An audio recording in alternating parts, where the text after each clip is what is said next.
Welcome to mid debate. నా పేరు Rahim. Seasonal వ్యాధులు జనాల్ని బెంబేలెత్తిస్తున్నాయి. భారీ వర్షాల కారణంగా నివాసాల చుట్టూ పరిసరాలు అపరిశుభ్రంగా మారడంతో విషజ్వరాల బారిన పడుతున్నారు.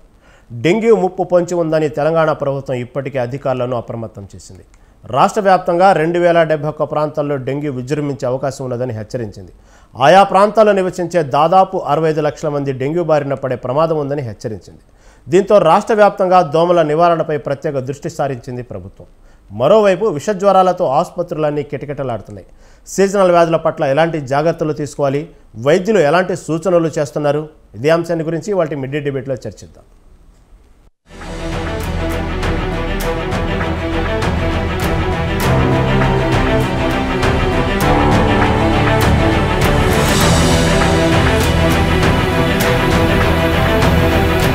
వర్షాలు భారీగా కురుస్తుండటంతో దేశవ్యాప్తంగా సీజనల్ బారిన పడుతున్నారు. ముఖ్యంగా తెలంగాణ రాష్ట్రం చూసేటప్పటికీ సీజనల్ వ్యాధుల్లో డెంగ్యూ ప్రధానంగా తీసుకుంటే డెంగ్యూ బారిన రోజుకొచ్చి కొన్ని వందల కేసులు నమోదవుతున్నాయి. తెలంగాణ వ్యాప్తంగా ఒక జూలై నెలలోనే భారీగా కేసులు నమోదని. ఇదే అంశంపై వాళ్ళు మనతో పాటు డిబేట్లో పాల్గొన్నారు. డాక్టర్ విష్ణున్ రావు గారు, వీరపనేని శ్వాస హాస్పిటల్, అదేవిధంగా నమస్తే డాక్టర్ గారు. అదేవిధంగా డాక్టర్ ప్రభుకుమార్ గారు, చల్లగాలి సీనియర్ ఫిజిషియన్, అదేవిధంగా doctor Harish Tenneti life coach, doctor Srihari Arigella general surgeon. Okay, Vishnurao గారు నమస్తే అండి.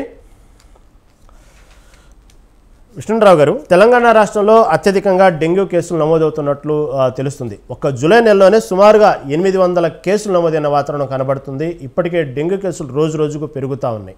మళ్ళీ ఈ డెంగ్యూ కేసులు ప్రధానంగా ప్రభుకుమార్ గారు చెప్పండి. ఓకే, ప్రభుకుమార్ గారు, సీజనల్ వ్యాధుల్లో ప్రధానంగా తెలంగాణ రాష్ట్రంలో డెంగ్యూ కేసులు బాగా పెరుగుతున్నాయండి. చూసుకుంటే ప్రధానంగా ఈ ఒక్క జూలై నెలలోనే 800 కేసులు పైగా నమోదైనవి తెలంగాణలో డెంగ్యూ కేసులు ప్రధానంగా. దీంట్లో ఈ డెంగ్యూలో చాలా వేరియంట్లు ఉన్నాయి. ప్రధాన 4 వేరియంట్లు ఉన్నాయి. ఈ 4 వేరియంట్లలో చూసుకుంటే ఏ వేరియంట్ ప్రమాదకరము, ఈ 4 వేరియంట్లు ప్రమాదకరమా అంటే ఏం చెప్తారు డాక్టర్ గారు?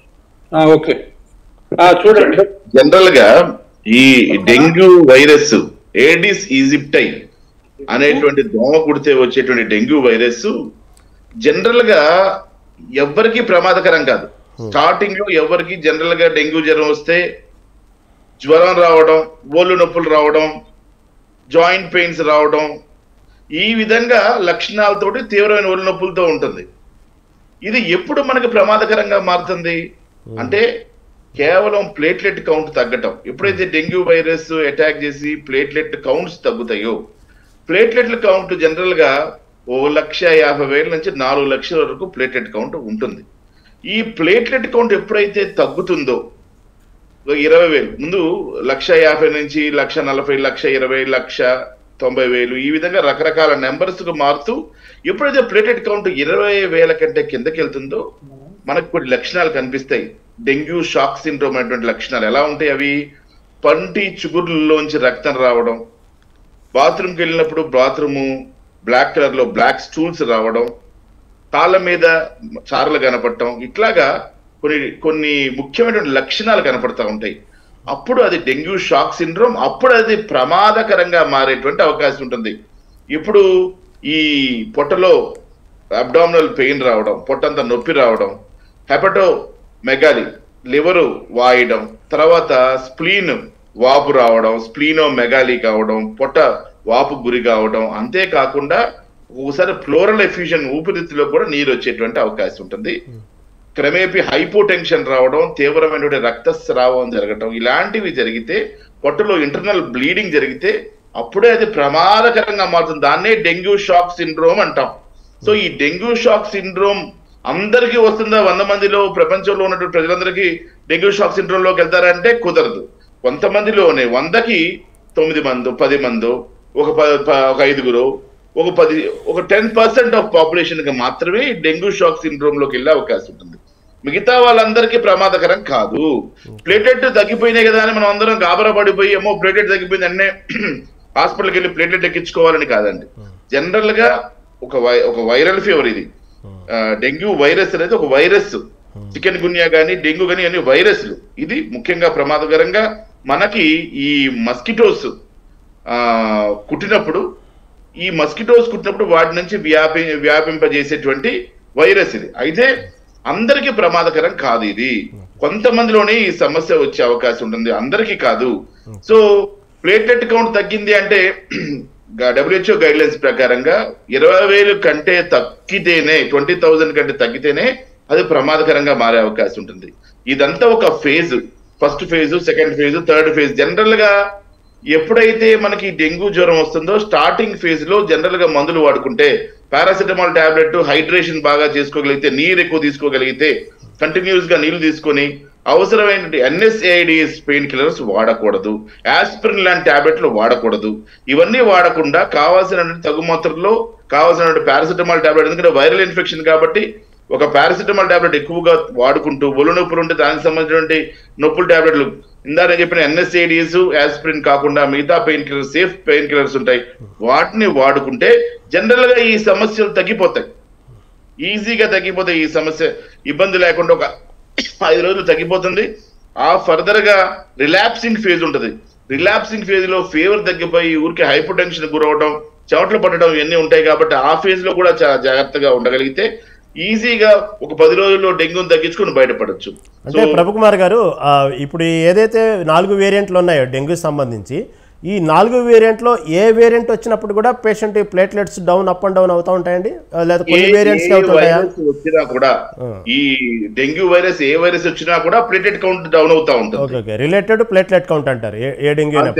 మనం చూసుకోవాల్సింది ఇక్కడ ప్లేట్లెట్ కౌంట్, ప్రమాదకర స్థాయిలో ప్లేట్లెట్ కౌంట్ తగ్గుతుందా లేదా, ప్లేట్లెట్ కౌంట్ ఎంత తగ్గితే, ఇది ముఖ్యమైనటువంటి అంశం మనకి. ఓకే ఓకే ఓకే ఓకే ప్రభు గారు, ఇంకా డిస్కస్ చేద్దామండి. ఈ లోపు మళ్ళీ ఒకసారి మనం హరీష్ గారిని అడుగుదాం. హరీష్ గారు నమస్తే అండి. హరీష్ గారు ఓకేనా? వాయిస్ వినిపిస్తుందా హరీష్ గారు? క్లియర్గా అనిపిస్తుంది, చెప్పండి. ఓకే రైట్ అండి. ఇప్పుడు ఈ తెలంగాణ రాష్ట్రంలో చూసుకుంటే మొత్తం మీద 2071 హై రిస్క్ ప్రాంతాలను గుర్తించిందండి ప్రభుత్వం కానీ వైద్య ఆరోగ్య శాఖ కానీ. దీంట్లో 33 ర్యాపిడ్ రెస్పాన్స్ టీమ్స్ను కూడా ఆల్రెడీ పంపించేశారు, ఆ ఫీల్డ్లో పంపించేశారు. ఒక 33 టీంలు పంపించేశారు. ఏది 2071 హై రిస్క్ ప్రాంతాల్లో. దాంట్లో ప్రధానంగా చూసుకుంటే హైదరాబాద్ ఒకటి, రంగారెడ్డి డిస్టిక్ ఒకటి, మేడ్చల్ ఒకటి, సంగారెడ్డి ఒకటి, ఖమ్మము, వరంగల్, నిజామాబాద్. ఈ జిల్లాల్లో మాత్రం లారా వ్యాప్తి ఎక్కువగా ఉందంటూ చెప్తున్నారు ఈ చెప్పిన పర్టికులర్ ఈ ఏరియాల్లో. దీనికి ప్రధానంగా ఈ ఏరియా వాళ్ళు ఎటువంటి సూచనలు తీసుకుంటే కరెక్ట్? ఈ చెప్పిన 4 ప్రాంతాలు అక్కడ ఎక్కువ లారా వ్యాప్తి చెందని చెప్తున్నారు. మీ సలహా ఏంటి? బట్ ముఖ్యంగా అండి, ఇది సీజనల్ చేంజ్ లో వచ్చే వ్యాధి, ఇది అందరికీ తెలిసినదే. ఈ వైరస్ గురించి మనం మాట్లాడుకున్నదే. ఇంతకు ముందు కూడా డెంగ్యూ గానీ, మలేరియా గానీ, చికెన్ గున్యా గానీ వచ్చినవే, అందరికీ తెలిసినవే. సూత్రాలు కూడా చాలా సింపులే. నీళ్లు ఎక్కడ నిలబడకుండా చూసుకోవాలి, మస్కిటోస్ ఎక్కువ ఉన్న చోటున అక్కడ మస్కిటో నిరోధకంగా ఏదన్నా మందు వేయించాలి, డెఫినెట్ గా అక్కడ ఎక్కడైనా వాటర్ క్లాగ్ అవుతున్నాయి, నీళ్లు కుండీలు ఉండిపోతున్నాయి అనుకుంటే స్పెషల్ కేర్ తీసుకుని గవర్నమెంట్ కి ఇన్ఫార్మ్ చేసైనా సరే, లేదంటే మన ఇంట్లో పరిసర ప్రాంతాల్లో ఉంటే అక్కడ మస్కిటోలు ఉండకుండా, సార్ చెప్పినట్టుగా ఏడిస్ ఈజిప్టై వల్ల, మార్నింగ్ దోమల వల్ల, పగటి పూట కుట్టే దోమల వల్ల వచ్చే ఛాన్స్ ఎక్కువగా ఉంటుంది కాబట్టి, అండ్ ఈ దోమ కుడితే కూడా ఎక్కువగా దద్దుర్లు రావడం కానీ, కురుపులాగా రావడం కానీ అవ్వదు, వెరీ మైల్డ్ గా కుడుతుంది దోమ. అందుకని అలాంటి దోమలు ఎక్కడైనా ఉన్నట్లుగా మనం ఏమైనా గమనిస్తే ఖచ్చితంగా మార్నింగ్ దోమలకి దూరంగా ఉండేటట్టు వాటికి తగ్గ స్ప్రేస్ ఆర్ ఇలాంటి మస్కిటో రిపెలెంట్ క్రీమ్స్ అట్లాంటివి రాసుకోవడం చాలా చాలా బెటర్. అండ్ మస్కిటో నుంచి వస్తుంది కాబట్టి, ఇవన్నీ వెక్టర్ బార్న్ డిసీజెస్ అంటారు కాబట్టి వెక్టర్ నుంచి వచ్చే ఛాన్స్ ఉంటుంది. ఎక్కడైనా ఇలాంటి మస్కిటోస్ క్యారీ చేస్తుంటాయి కాబట్టి వాటికి సంబంధించిన నీళ్లు నిలవ లేకుండా, అలాంటి లార్వా స్టోర్ అయ్యే నీళ్లు ఎక్కడ ఉండకుండా జాగ్రత్తలు పడితే సరిపోతుంది, నెంబర్ 1. అండ్ ఇది సెల్ఫ్ రెమిటింగ్, తొందరగా 10 రోజుల్లో మాక్సిమం తగ్గిపోతుంది మోస్ట్ ఆఫ్ ద పీపుల్ కి. కొంతమందిలో ఎక్కడైనా రిస్క్ ఉండే ఛాన్స్ ఉంటుంది. దీనికోసం ఏమవుతుందంటే ఇప్పుడు హాస్పిటల్స్ నిండిపోయేంతగా వచ్చి అడ్మిట్ అవుతున్నారు. హై ఫీవర్స్ రావడము, జాయింట్ పెయిన్స్ రావడంతో ఇంకా భయభ్రాంతులకు గురైపోయి చాలా మటుకు హాస్పిటల్స్ చేరి ఇబ్బంది పడుతున్నారు అనమాట. సో మెయిన్ గా ఏంటంటే కొంచెం పారాసిటమాల్ వాడుకుంటూ, ఆస్పిరిన్ లాంటి వాటికి దూరంగా ఉంటూ మెయింటైన్ చేసుకోగలిగితే చాలా సేఫ్ గా, తొందరగా మంచి నీరు, ఆహారం, ప్రోటీన్ డైట్, మంచి రెస్ట్ తీసుకోగలిగితే సరిపోతుంది. ఒకవేళ జ్వరం తగ్గట్లేదు, పారాసిటమాల్ తీసుకున్నా తగ్గట్లేదు, ఊపిరి తీసుకోవడానికి కష్టం అవుతుంది, ఒకవేళ లంగ్స్ లో ఏమైనా ఫ్లూయిడ్ చేరుతుందా, ప్లేట్లెట్ కౌంట్స్ మరీ తగ్గిపోయా, ఇలాంటి అనుమానం ఉంటే తప్ప అన్నెసరీగా హాస్పిటల్స్ కి వెళ్ళి అటు గవర్నమెంట్ ని డాక్టర్స్ ని బర్డెన్ చేయకూడదు. అట్ ద సేమ్ టైం ఏదైనా మేజర్ గా జరుగుతుంటే దాన్ని నెగ్లెక్ట్ కూడా చేయకూడదు. సో ఇది నార్మల్ గా ఇలాంటి దోమ ఏదైనా కుడితే ఇంక్యుబేషన్ పీరియడ్ 3 to 7 days ఉంటుంది. సో 7 రోజుల వరకు మనకి తెలియని కూడా తెలియదు, సడన్ గా ఫీవర్లు పెరుగుతాయి అండ్ ఆటోమేటిక్ గా టెన్షన్ వస్తుంది, అరే ఎందుకు ఇలా తగ్గట్లేదు, నాకు 3 రోజులు అయిపోయింది ఏంటి తగ్గట్లేదు అని. సో డాక్టర్ని ఒకసారి సంప్రదించి మీరు జనరల్ మందులు వాడుకున్న, వీటికంటూ స్పెసిఫిక్ గా ఇలాంటి వైరస్లకు వ్యాక్సిన్లు లేవు కాబట్టి ఇలాంటి చిన్న చిన్న కేర్ తీసుకోగలిగితే, ఇలాంటి కొన్ని ఏరియాల్లో స్పెసిఫిక్ గా అక్కడ లార్వా ఉంది అని గుర్తించినప్పుడు, అలాంటి దోమల సంఖ్య పెరుగుతోంది అని గుర్తించినప్పుడు అటు అధికారులు వాళ్ళు తీసుకునే కేర్ తీసుకుంటున్నా, మనం పర్సనల్ గా మన బాధ్యతగా కంపల్సరీగా ఫుల్ హ్యాండ్ స్లీవ్స్ వేసుకోవడము, లేకపోతే బయటకు అన్నెసరీగా వెళ్ళకపోవడము, మార్నింగ్ దోమలు ఎక్కడైనా గమనిస్తే వాటికి స్ప్రేస్ చేయించడము, లేకపోతే వాటికి సంబంధించిన కేర్ తీసుకోవడం, ఇలాంటివి చేసుకుంటే మాక్సిమం ఇవన్నీ ఒక కోవకు చెందినవి అనమాట. వైరస్ల్లో పేర్లు చేంజ్ కానీ, ఆల్ఫా వైరస్, ఫ్లావీ వైరస్ అని నేమ్స్ చేంజ్ కానీ, ఇవన్నీ ఏడిస్ కి సంబంధించిన దోమ కుడుతుంది అని మనం గమనించాం కాబట్టి వాటిని కేర్ఫుల్ గా మేనేజ్ చేసుకుంటే, మంచి డయట్ అండ్ మంచి వాటర్ బాగా తీసుకోగలిగితే, హైడ్రేటెడ్ గా ఉండగలిగితే ప్లేట్లెట్ కౌంట్స్ ఆటోమేటిక్ గా పెరుగుతాయి కూడా మళ్ళీ, అండ్ బాడీ మళ్ళీ రీకూప్ చేసుకుంటుంది కూడా. Okay okay okay okay Harish గారు, ఓకే దీని గురించి ఇంకా కొన్ని లక్షణాలు, ప్రధానంగా ఎవరెవరికి ఏ లక్షణాలు ఉంటాయి, చిన్నపిల్లలకి ఎలా ఉంటాయి, లేకపోతే పెద్దవాళ్ళకి ఎలాంటి లక్షణాలు ఉంటాయి, మీరు తగిన జాగ్రత్తలు ఎలా తీసుకోవాలి అనే విషయాలు ఇంకా మరి దాని గురించి డిస్కస్ చేద్దామండి.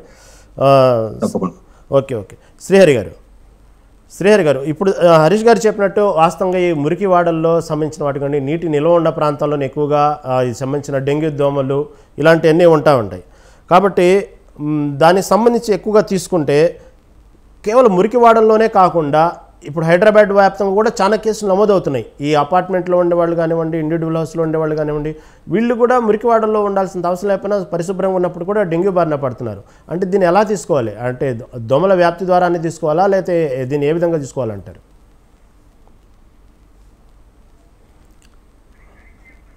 ఓకే శ్రీహరి గారు, ఓకే ప్రభుకుమార్ గారు చెప్పండి సార్. ఓకేనండి. ప్రభుకుమార్ గారు, ప్రధానంగా చూసుకుంటే ఈ ఏదైతే ఉన్నాయో కామన్గా మురికి వాడల్లోనే ప్రధానంగా ఈ దోమలు ఎక్కువ, లారా దోమలు ఎక్కువగా వ్యాప్తి చెందుతాయి అనేటువంటి ఎక్కువ మొదటి నుంచి చెప్పుకుంటా ఉన్నాం. అపరిశుభ్ర వాతావరణంలో కానివ్వండి, ఈ మురికి వాడలు కానీ ఎక్కువగా ఉంటాయి కాబట్టి మనం జాగ్రత్తగా ఉండాలి, సీజనల్గా జాగ్రత్తగా ఉండాలి వింటుంటాం సహజంగా. కానీ హైదరాబాద్ ప్రాంతంలో కూడా ఎక్కువ కేసులు రోజు రోజుకు నమోదు అవుతున్నాయి. అంటే హైదరాబాద్ ప్రాంతం అంటే మురికివాడల్లో లేని వారు కూడా, అపార్ట్మెంట్లో ఉండే వ్యక్తులకు కూడా ఈ ప్రధానంగా ఈ సంబంధించినటువంటి డెంగ్యూ వైరస్ అనేది బాగా వ్యాప్తి చెందుతుంది. దీన్ని ఎలా తీసుకోవాలి?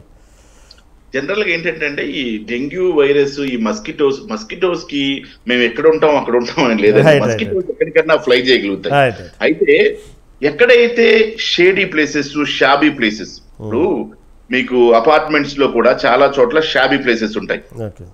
కింద వాటర్ ట్యాంకర్స్ దగ్గర కానివ్వండి, లేదు మెట్లు కింద కానివ్వండి, కరెంట్ బాక్సుల దగ్గర కానివ్వండి, లేదు ట్యాంకుల పైన కానివ్వండి, ట్యాంకుల చుట్టుపక్కల కానివ్వండి, లేదు మొక్కలు పెంచే దగ్గర మీరు గమనిస్తే మొక్కలు పెంచుతుంటాం, మెట్ల మీద కానివ్వండి, సైడ్ ప్లేసెస్ లో, కామన్ ప్లేసెస్ లో మొక్కలు కూడా పెంచుతుంటారు. అక్కడ అన్ని చోట్ల కూడా ఈ వాటర్ స్ప్రింకిల్ చేయటం, వాటర్ వదిలేయటం, సరిగ్గా మనం క్లీన్ గా ఉంచుకోకపోవటం, అపరిశుభ్రంగా ఇవన్నీ కూడా నేను చెప్పిన ప్లేసెస్. ఇదివరకు ఏం చెప్పేవాళ్ళం, టెంకాయలు, టైర్లు, పిల్లలు ఆడుకునే టైర్లు, ఈ వాటిలో నీళ్లు చేరటం, టెంకాయలు సగం కొట్టేసి పారేసిన టెంకాయలో నీళ్లు చేరటం, చాలా చోట్ల ఇవన్నీ దగ్గర ఉన్నప్పుడు ఈజీగా మస్కిటోస్ బ్రీడ్ అవ్వడానికి, లేదా water stagnated water flowing water దగ్గర స్టాగ్నేట్ అయినటువంటి లార్వే, ఇవన్నీ కూడా కారణాలుగా పరిగణించవచ్చు. ఇప్పుడు ఇంక్లూడింగ్ ఈ అపార్ట్మెంట్స్ చాలా చోట్ల కట్టిన దగ్గర పక్కన మీరు చూస్తే చాలా కాలువలు పారుతా ఉంటాయి, మురికి కాలువలు చాలా పారుతా ఉంటాయి.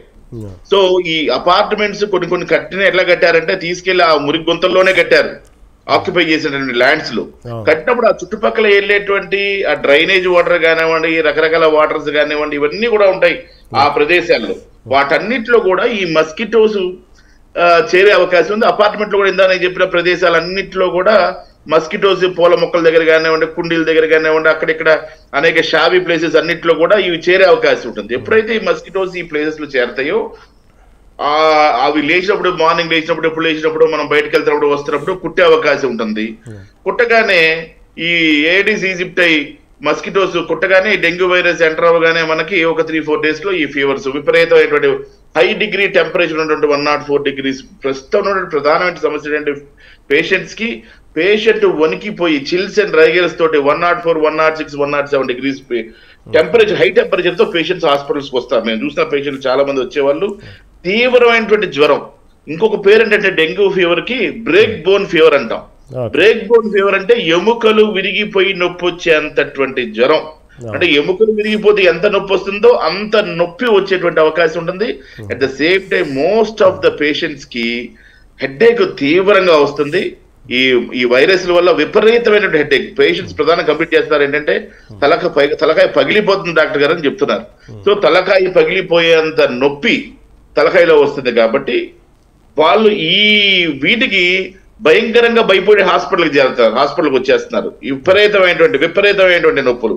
ఇలా మీరు చేత్తో టచ్ చేస్తే కూడా, ఫింగర్ తో టచ్ చేస్తే కూడా వాళ్ళకి బోన్స్, బొక్కలు ఇరిగిపోయిన నొప్పి వస్తుంది. కాబట్టి పేషెంట్స్ ఆ భయాందోళనతోటి విపరీతమైనటువంటి ఒంటి మీద టీ పెడితే టీ రెడీ అయ్యేంత వేడి వాళ్ళు తయారవుతుంది. కాబట్టి ఆ భయాందోళనతో పేషెంట్స్ ఈ మస్కిటో బారిన పడిన వాళ్ళందరూ కూడా ఏడిస్ ఈజిప్ట్ బారిన పడితేనేమో డెంగ్యూ, ఫీమేల్ అనాఫిలస్ మాస్కిటో బారిన పడితేనేమో మలేరియా, ఇలా మలేరియా జ్వరాలు కూడా ఉంటాయి. తర్వాత ఇంకా మనం చూస్తుంటే మేము ఇన్ఫ్లుయెన్జా వైరసెస్ వల్ల కూడా జలుబు దగ్గుల వల్ల కూడా తీవ్రమైనటువంటి ఈ వర్షాలకి రకరకాల వైరస్లు గాలిలో ప్రబలటం వల్ల వాళ్ళకి విపరీతమైనటువంటి జలుబు దగ్గులతో కూడా పేషెంట్స్ వస్తున్నారు. కొన్ని సందర్భాల్లో మిక్స్డ్ ఇన్ఫెక్షన్స్ కూడా, అంటే 2-3 రకాల వైరస్లు కలిసేటువంటి జ్వరాలు కూడా మేము తరచూ చూస్తున్నాం. అంటే ప్రభు గారు, మీరు చెప్పిన లక్షణాలు ఏదైతే బ్రేక్ బోన్ అని చెప్పారో, ఏదైతే విపరీతమైన అంటే బోన్ పగిలిపోయేటువంటి పెయిన్ ఉన్నది అంటున్నారో, ఇవే లక్షణాలు ఇంతకు ముందు ఇప్పుడు కొంచెం తగ్గినాయి. ఇప్పుడు అంతా డెంగ్యూ. ఒకప్పుడు ఇదే వ్యాధి లక్షణాలు దాదాపుగా చికెన్ గున్యాలో ఉండేవి ఈ లక్షణాలు. చికెన్ గున్యాకి ఈ డెంగ్యూ జ్వరానికి దగ్గర లక్షణాలు బాగా కనపడతాయి. ఇవన్నీ వైరల్ ఇన్ఫెక్షన్స్. వైరల్ ఇన్ఫెక్షన్స్ లో సర్వసహజంగా సేమ్ కైండ్ ఆఫ్ ప్యాటర్న్ ఉంటుందండి. అన్ని ప్రతిదానికి మేనిఫెస్టేషన్ జ్వరమే. ఏ సమస్య వచ్చినా మనకు ఆరోగ్యం, జలుబు దగ్గు వచ్చినా జ్వరమే వస్తుంది, చికెన్ గున్యాలో ఒళ్ళు నొప్పులు జ్వరమే వస్తాయి, తర్వాత మలేరియాలో కూడా తీవ్రమైన జ్వరమే వస్తుంది. ప్రతి దాంట్లో మేనిఫెస్టేషన్ మన క్లినికల్ ఫీచర్ కనిపించేది జ్వరమే. కాదు, ఈ చికెన్ గున్యాకి ప్లేట్లెట్స్ కి రిలేటెడ్ ఉందంటారా ప్రభు గారు? అంటే డెంగ్యూ వల్ల ప్లేట్లెట్స్ కి ప్రమాదం అంటూ చెప్తుంటారు. ఈ డెంగ్యూలో ముఖ్యంగా ఏంటంటే అండి, డెంగ్యూలో మనకి శరీరంలో 1,50,000 నుంచి 4 లక్షల వరకు ప్లేట్లెట్ కౌంట్ ఉండాలి. ఎప్పుడైతే ఈ ప్లేట్లెట్ కౌంట్ పడుతుందో డెంగ్యూ హెమరేజ్, రక్త స్రావంతో కూడుకున్నటువంటి జ్వరం, డెంగ్యూ హెమరేజిక్ ఫీవర్ అంటాం. తర్వాత next stage dengue shock syndrome అంటాం అనమాట. డెంగ్యూ హెమరేజిక్ ఫీవర్ అంటే ఏంటి? రక్త స్రావం జరగటం, పళ్ళు చిగుళ్ళలో మనకి మొదటి మేనిఫెస్టేషన్ కనపడుతుంది. ఎప్పుడైనా సరే ఈ డెంగ్యూ పేషెంట్లలో పళ్ళు చిగుళ్ళలో రక్తం రావడం, కాళ్ళ మీద రక్త మచ్చలు కనిపించడం, కాళ్ళ మీద పెరిగే ర్యాషెస్ కనపడటం, జ్వరం విపరీతంగా ఉండటం, ఒళ్ళంతా తీవ్ర నొప్పులు ఉండటం. సో ఈ రక్తస్రావానికి సంబంధించింది పొట్టలో నొప్పి, అబ్డామినల్ పెయిన్ ఉండటం, స్ప్లీనోమెగాలి అంటే స్ప్లీన్ వాయటం, ఇంతే కాకుండా లివర్ హెపటోమెగాలి అంటాం, లివర్ వాయటం, తర్వాత ప్లోరల్ ఎఫ్యూజన్, కొన్ని సందర్భాల్లో ఊపిరితిత్తుల్లో కూడా నీరు చేరటం, ఇలాంటి లక్షణాలు కనిపించినప్పుడు మనకు కంగారు పడేది ఎప్పుడంటే డెంగ్యూ హెమరేజిక్ గా మారినప్పుడే మనకు అంతా కంగారు. జనరల్ గా నార్మల్ గా అందరికి ఈ విపరీతమైన జ్వరం వచ్చినా దానంతా అది సెల్ఫ్ లిమిటింగ్ కాబట్టి తగ్గిపోతుంది జ్వరం జనరల్ గా. మరిన్ని సలహాలు మేము నుంచి తీసుకుందాం. మేము ఇంకా మిగతా వాళ్ళు కూడా వెయిటింగ్ లో ఉన్నారు. ఇంకా చాలా ఉన్నాయండి, దాని గురించి లక్షణాలు మాట్లాడుకుందాం. మీ సలహాలు కావాలి.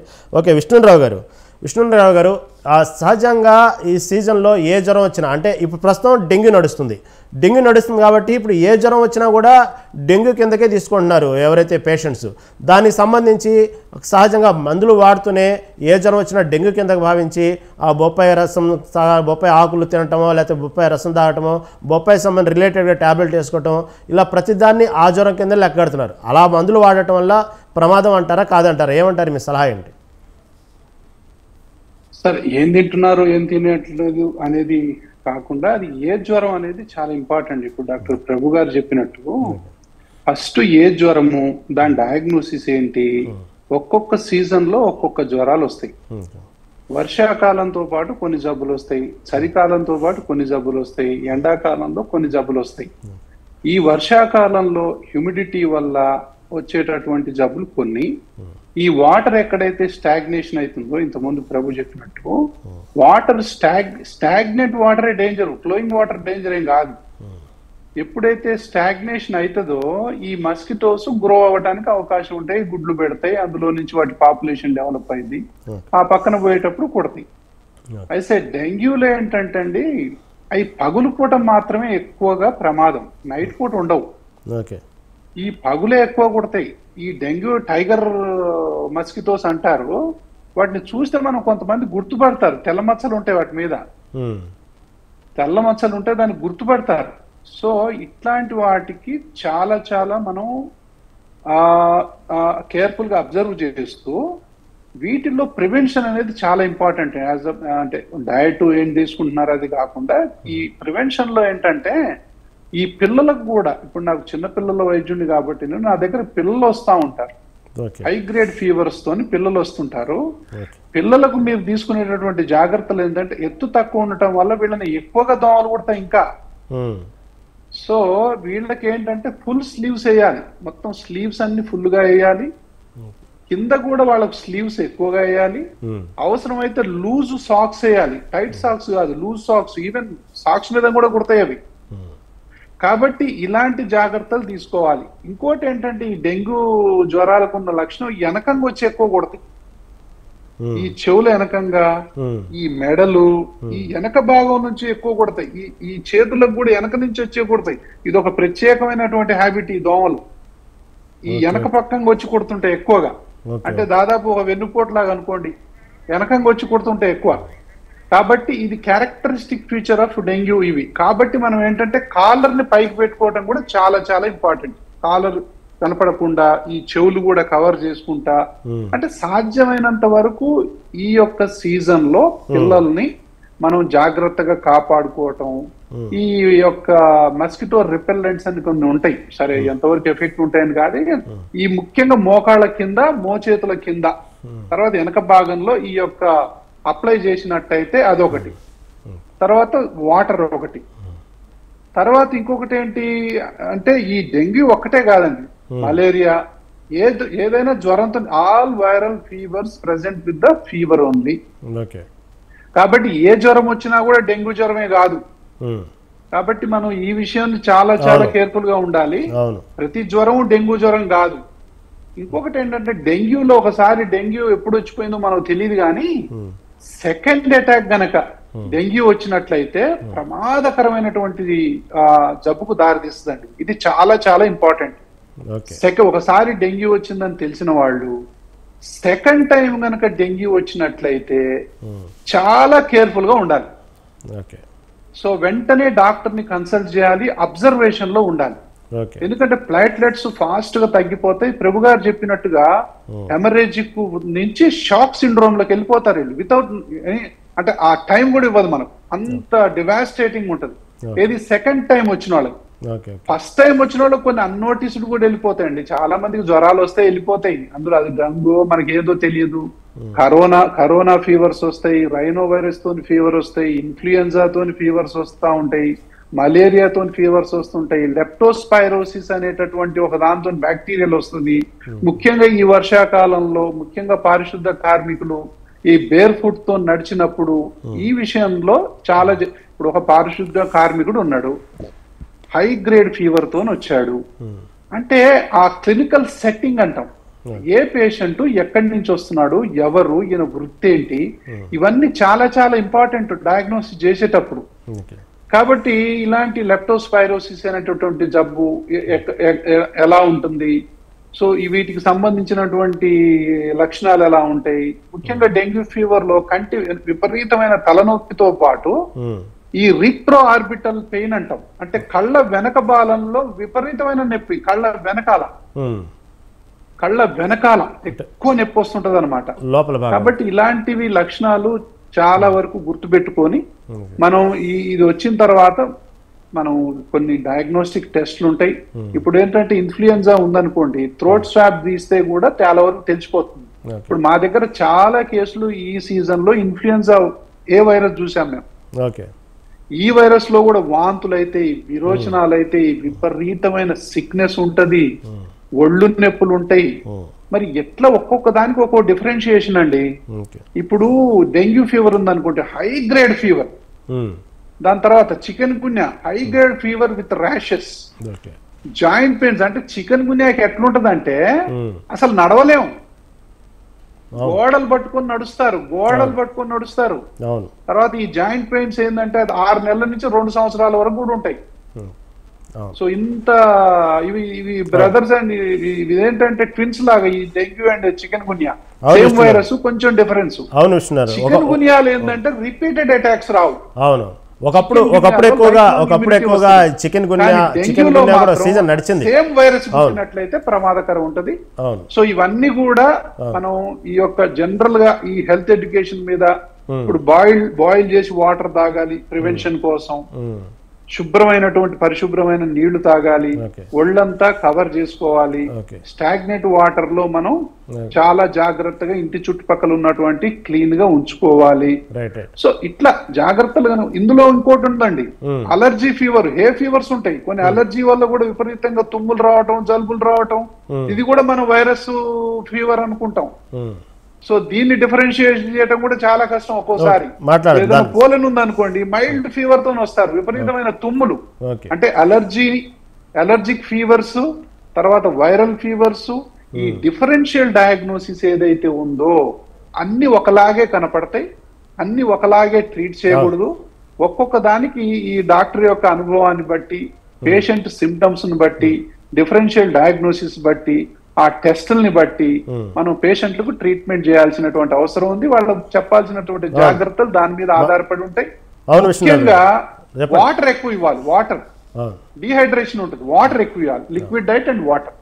మాట్లాడదాం దాని మీద చాలా రకాలు ఉన్నాయి, దానికి ఏ విధంగా ప్రికాషన్స్ తీసుకోవాలి మాట్లాడదాం ఇంకా దాని గురించి.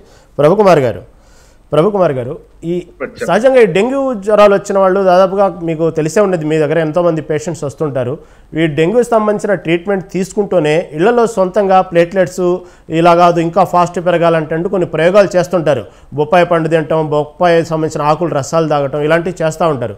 ఇది ఓన్గా అలా ట్రీట్మెంట్ తీసుకోవడం కరెక్ట్ అంటారా? అది ఎంతవరకు నిజంగానే ప్లేట్లెట్స్ దానివల్ల పెరిగే సామర్థ్యం ఉందంటారా?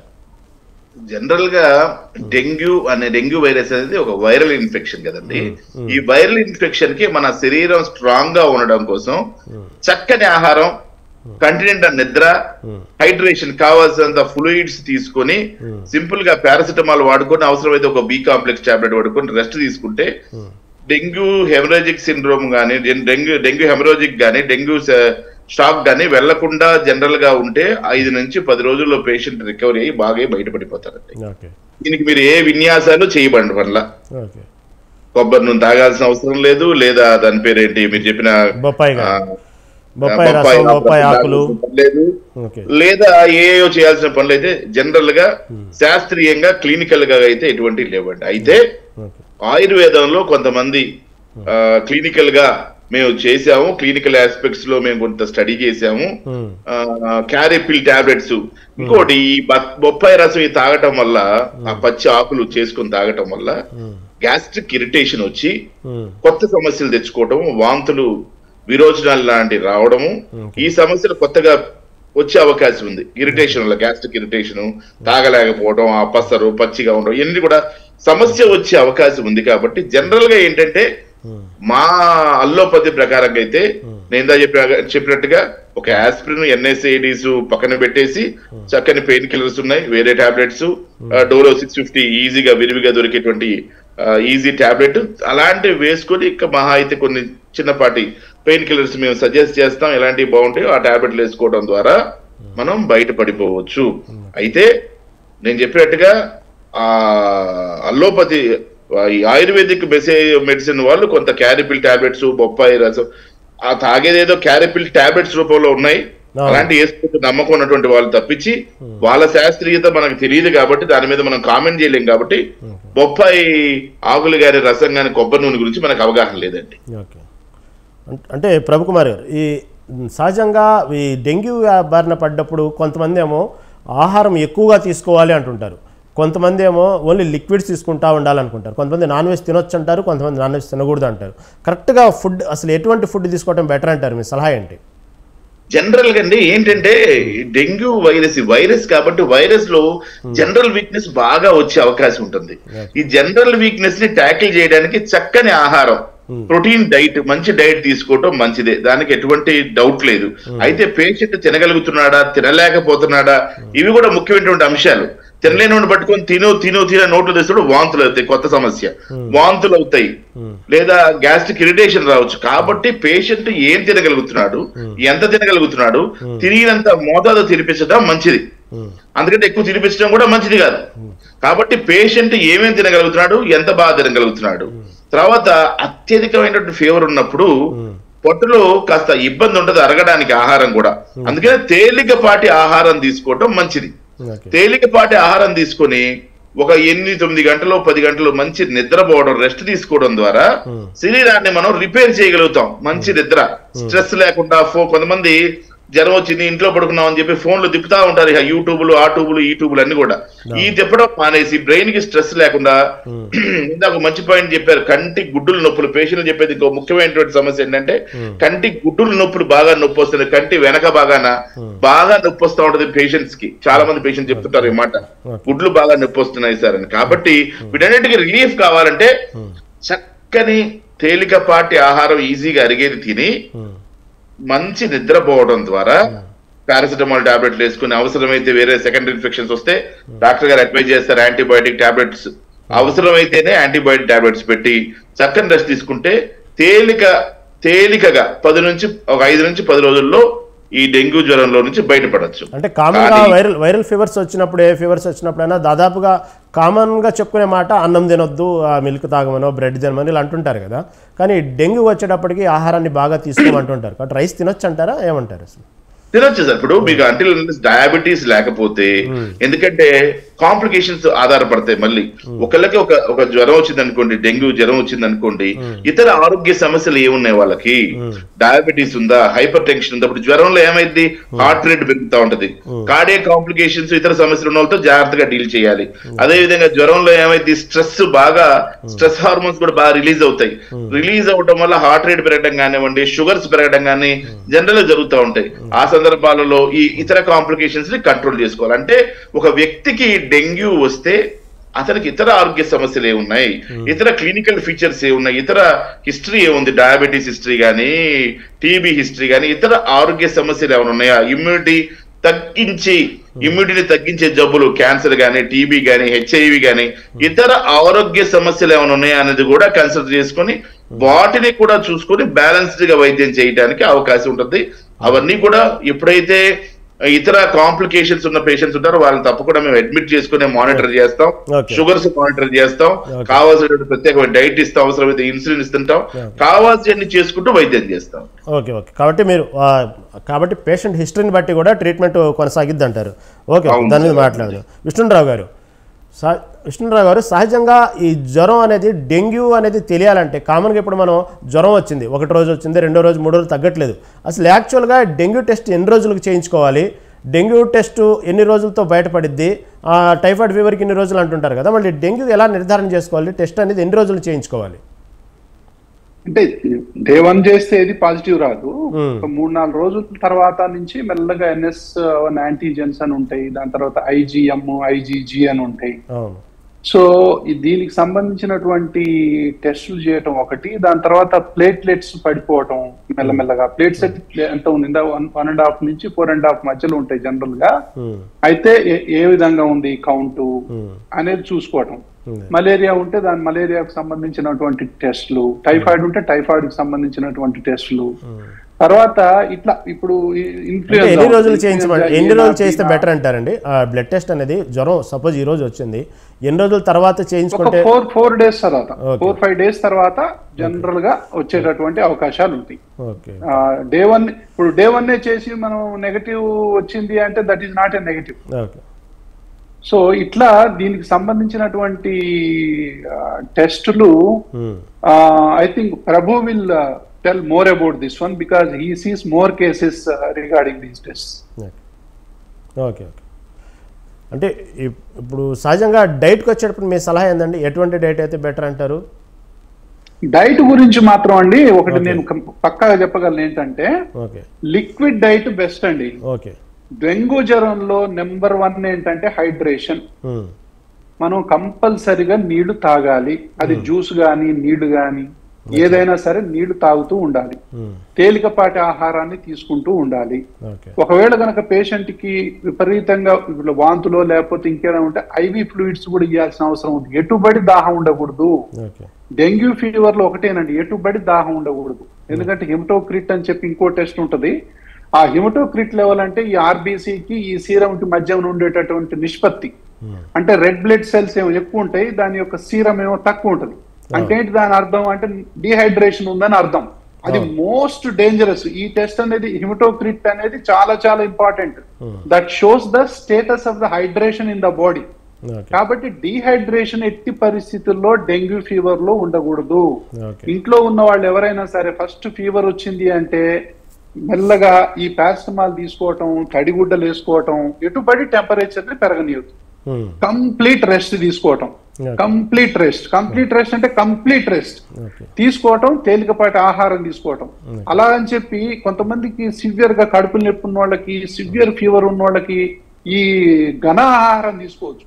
విపరీత బిర్యానీలో లేకపోతే హార్డ్ డైట్స్ అవి తీసుకోకూడదు. ఎందుకంటే గ్యాస్ట్రో ఇంటెస్టైనల్ బ్లీడింగ్ అయ్యే అవకాశాలు ఉంటాయి ఇందులో.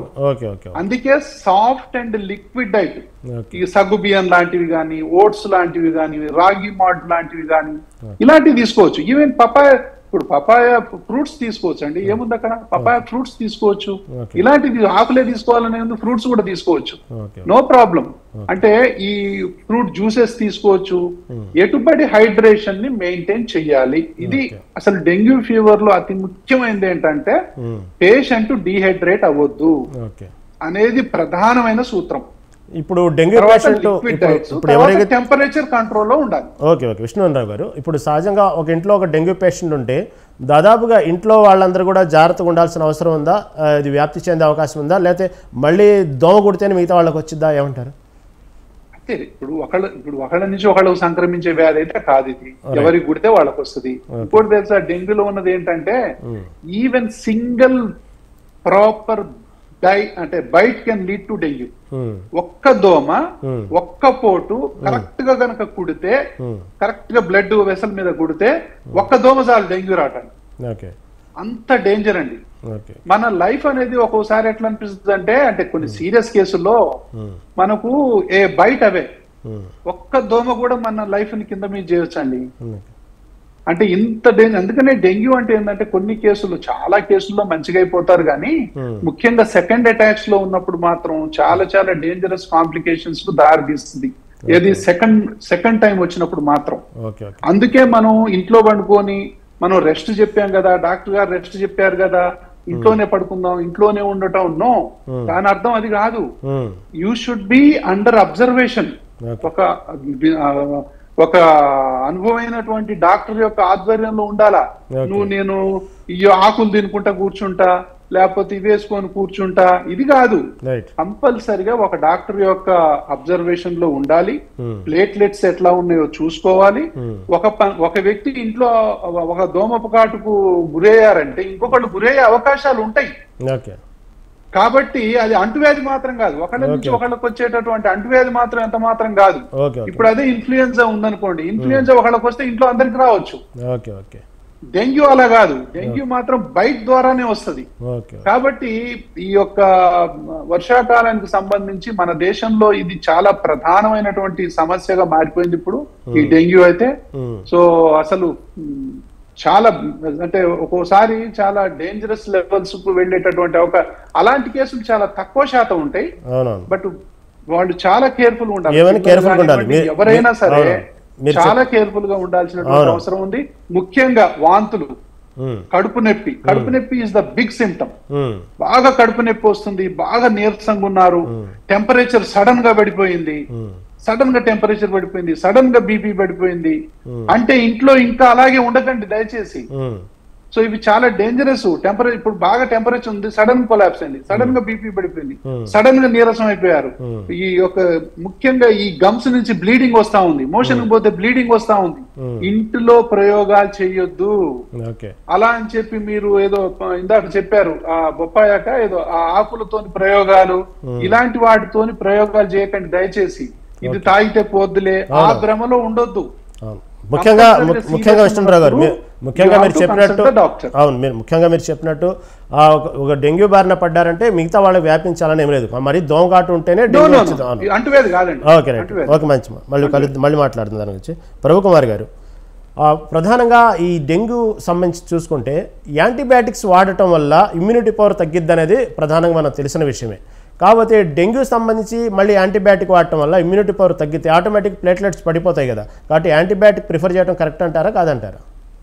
అంటే జనరల్ గా ఇది వైరల్ ఇన్ఫెక్షన్ అండి. యాక్చువల్ గా యాంటీబయాటిక్స్ ఎప్పుడు వాడతామంటే సెకండరీ ఇన్ఫెక్షన్స్ ఏమన్నా శరీరంలో వస్తున్నాయా, సెకండరీ ఇన్ఫెక్షన్స్ ఏమైనా వస్తున్నాయా అనుకుంటేనే యాంటీబయాటిక్స్ వాడాలి, లేదా మిక్స్డ్ ఇన్ఫెక్షన్స్ ఏమైనా వేరే వస్తున్నాయంటేనే యాంటీబయాటిక్స్ వాడుకుంటాం. జనరల్ గా ఇక్కడ యాంటీబయాటిక్స్ రోల్ చాలా తక్కువ, యాంటీబయాటిక్స్ రోల్ తక్కువ, వైరల్ ఇన్ఫెక్షన్ కాబట్టి వీటికి స్పెసిఫిక్ గా పలానా యాంటీబయాటిక్ వాడాలని కానీ పలానా యాంటీవైరల్ డ్రగ్ వాడాలని కానీ ఏమి లేవు.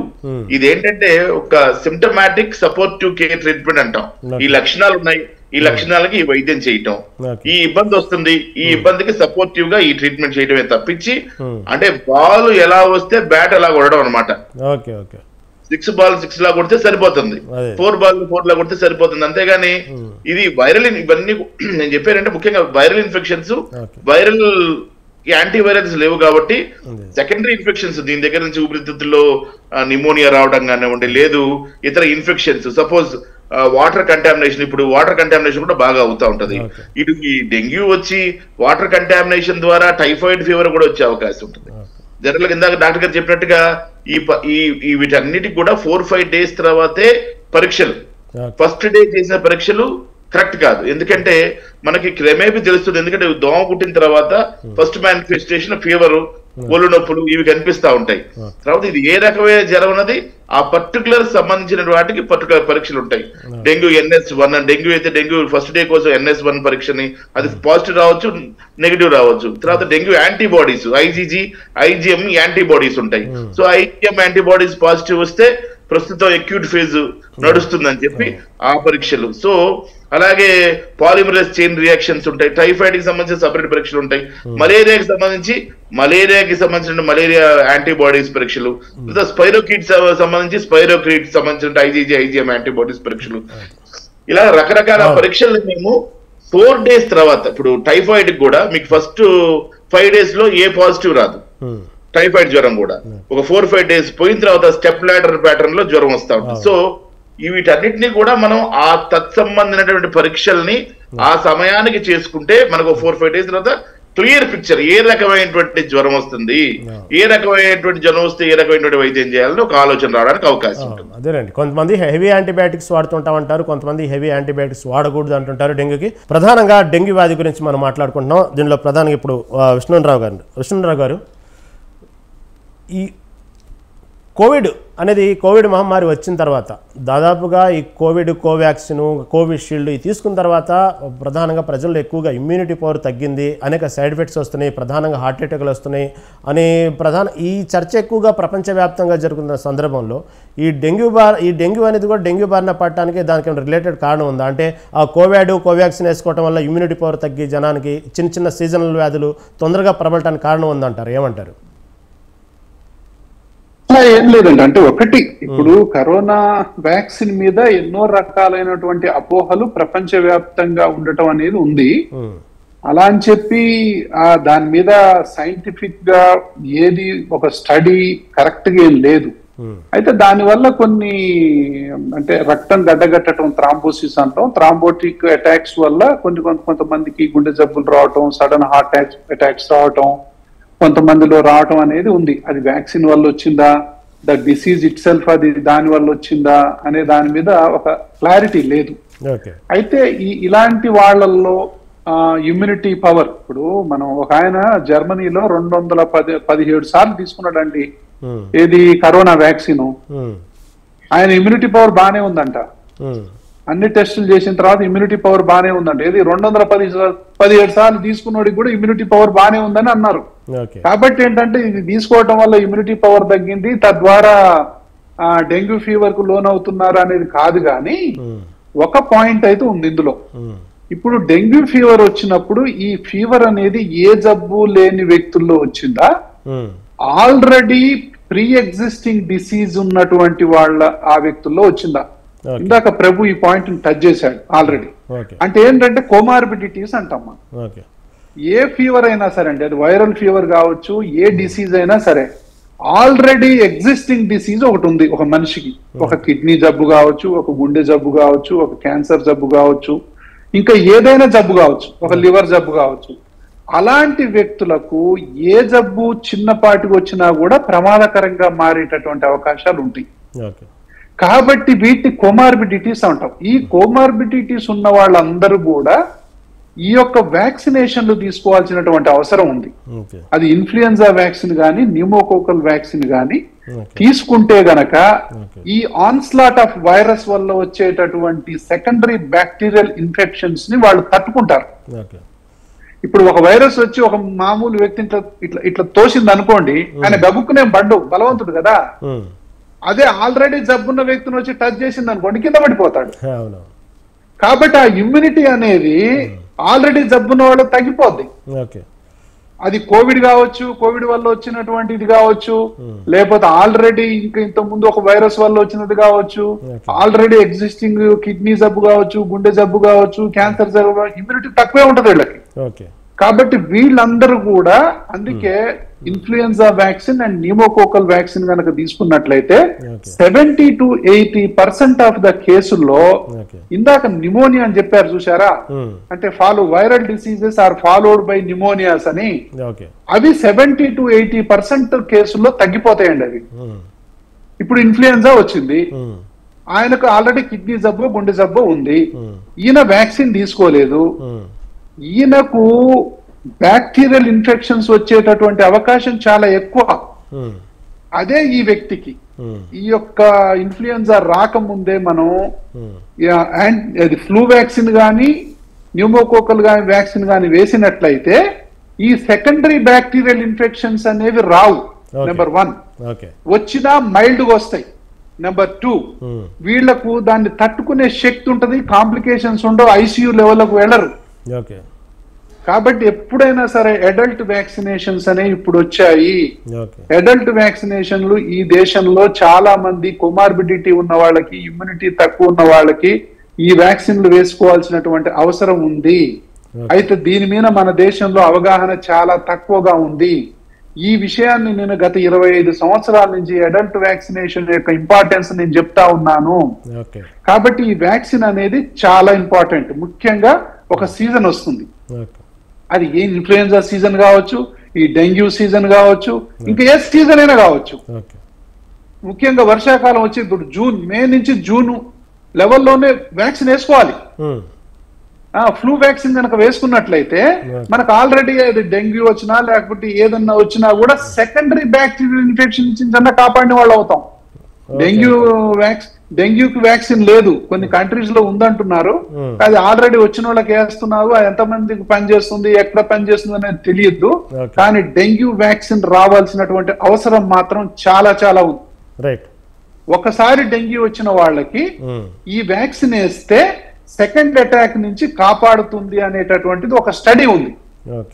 అలా కాకుండా డెంగ్యూ రానోళ్ళకి ఈ వ్యాక్సిన్ వేస్తే అది సివియర్ కాంప్లికేషన్స్ కు దారి తీస్తుందని చెప్పి ఇంకో స్టడీ ఉంది. కాబట్టి డెంగ్యూ వ్యాక్సిన్ అనేది అన్ని దేశాల్లో అవైలబిలిటీ లేదు.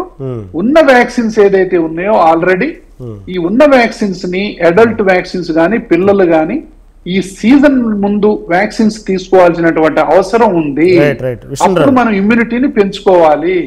ఆ యొక్క వచ్చేటటువంటి బ్యాక్టీరియల్ వైరల్ ఇన్ఫెక్షన్స్ ని మనం ఆ యొక్క తాకిడిని తట్టుకోగలుగుతాం మనం.